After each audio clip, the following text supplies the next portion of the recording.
Amalimaw ani yankuma kibaruya m'an bolo k'a las'aw ma bi o de ko attaque dɔ kɛra kunun ko Burumaru n'o o bɛ Tombouctou mara la kunnafoni y'a jira k'a fɔ kɔni ko nin attaque in kɔfɛ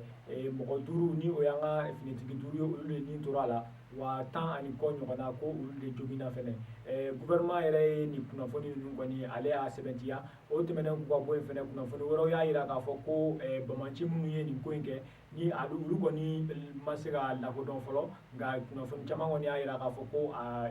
bɛ sɔn ka kɛ terroriste de olu kɔni bolitɔ ko u taara ni an ka sɔrɔsiw ka minɛ dɔw ye ni mobili b'o la ani maramafɛn caman wɛrɛw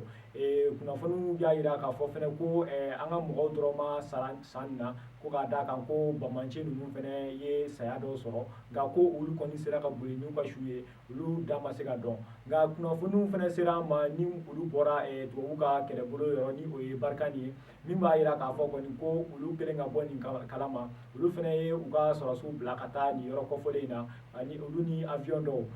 Barikani kɔni y'a jira k'a fɔ kɔni k'olu sera ka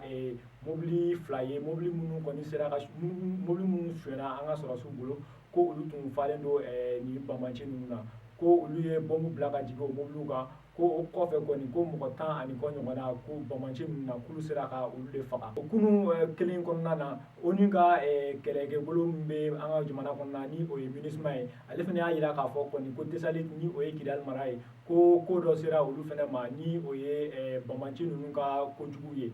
o tɛ dɔwɛrɛ ye ko olu ka mobili dɔ tɛmɛnen kɔni ko Banbanci dɔw ye